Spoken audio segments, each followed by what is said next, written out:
그 노래를 안다고 했는데 노래를 불러본 적도 있으세요? 타는 목마른 민주주의와 만세 노래를? 그 대학 때 예. 예, 과에서 함께 불렀었던 것 있습니까? 같습니다. 그럼 본인이 아직도 민주주의라고 생각하신다는 거죠? 아까 제가 가짜 저는- 민주주의 아니냐 했을 때 상당히 반발하셨잖아요.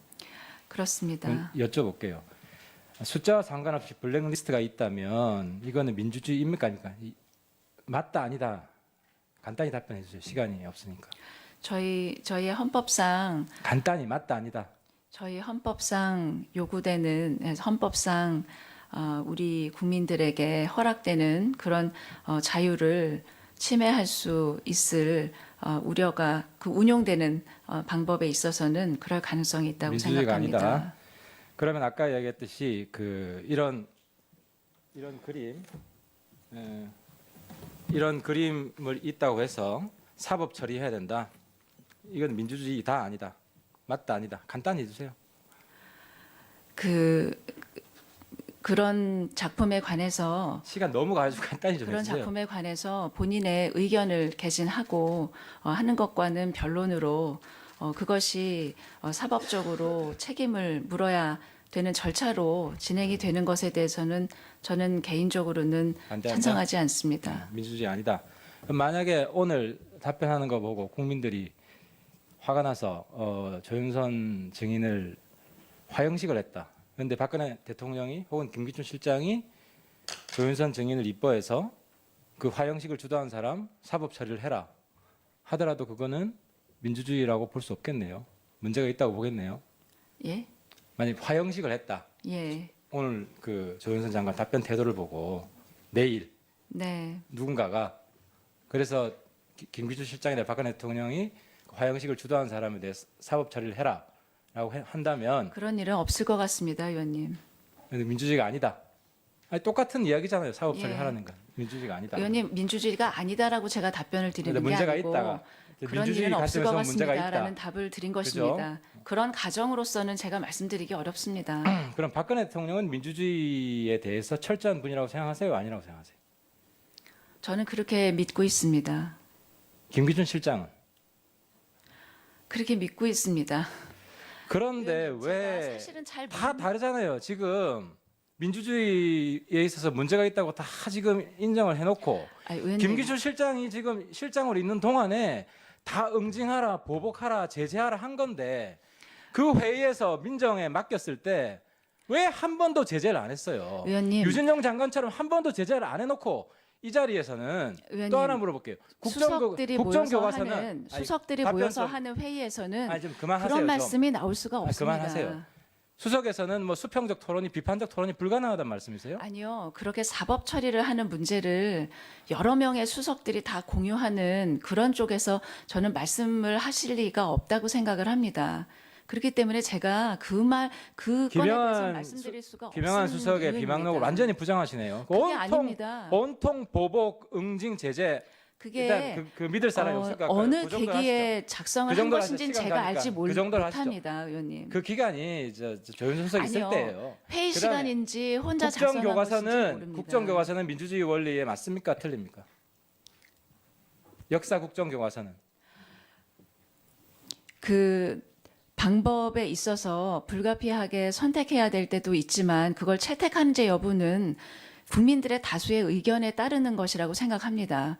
그것이 민주주의다 아니다가 아니라 그때 대다수의 국민들이 국정교과서를 필요로 하느냐 아니냐가 결정할 문제라고 생각을 합니다.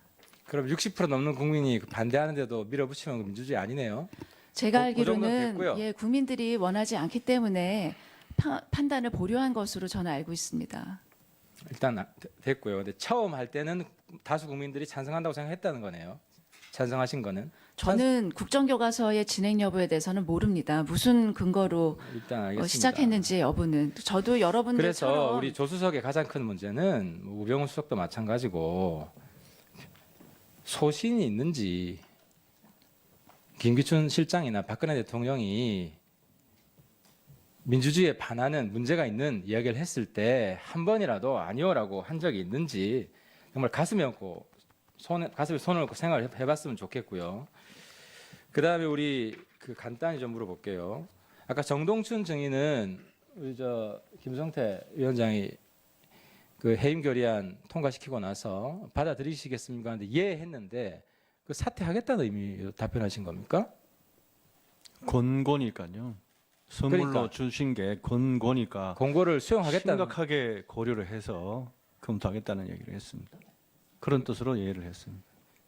또 한 번 국민들이 화가 나실 것 같고요. 우리 군성 증인 아까 16일 날 근무를 안 했다고 했는데 좀 전에 답변은 16일 9시까지는 있었던 거 아니에요. 8시 반까지입니다. 그래 근무를 했던 거 아니에요. 그러면은 시간상으로 16일 날도 아침에는 근무를 했다고 이렇게 답변을 해야지 16일은 휴무라고 답변을 하시면 안 되죠. 그러니까 제가 보니까 그래요. 경찰에서 경호를 하시다가 청와대 갔으면 얼마나 그 애국심에 벅찼겠습니까? 열심히 하셨겠죠. 그런데 오늘 이 자리는 특히나 세월호 관련된 거예요. 세월호 희생자들이 보고 있어요. 저도 2, 3년이 지난 일이지만 지금 다시 그때 그 장면을 떠올리면은 마음속에서 눈물이 나려고 그래요. 물론 누군가가 왜곡해서 그런 억울한 마음도 있겠지만 이 자리에서는 최대한 그 희생자들 거기에 그 희생자들의 가슴 아파하는 국민들에게 마음을 낮추는 자세로 답변을 하셔야 되는데 조금만 자기 생각과 다르다면 버럭버럭 화를 내고 지금 굉장히 힘들 수도 있어요. 이렇게 청와대에서 열심히 했는데 돌아오는 것은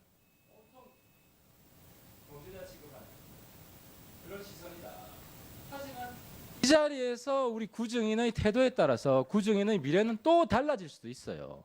지금 시간이 얼마 안 남았지만 남은 시간 최대한 그 희생자들 그 아이들을 생각하면서 답변을 해야겠다. 그런 마음가짐으로 답변을 해주셨으면 하고요. 그리고 아까 또 그 보안 손님이란 단어를 언론을 보고 알았다고 하셨잖아요. 예. 근데 제가 놀라운 게 경호차장이 그때 와서 보안 손님은 경호실에만 쓰이는 전문 용어다. 국민들은 모르지만. 근데 그 경호차장 이야기는 좀 달라요. 경호차장이 위증한 거예요? 제 위치에서는 사실상 보안 손님이라고 그렇게 전달을 받지 않고요. 아까 그냥- 보안 손님이라는 단어가 그 직급에 따라서 공유가 안 됐단 말씀이네요. 그러니까 저희가 부속실 직원으로부터 받을 때는 손님 들어오신다 요 얘기만 듣습니다. 알겠습니다. 그리고 저 노승일 하태경 의원 수고했습니다. 다음은 박범계 의원.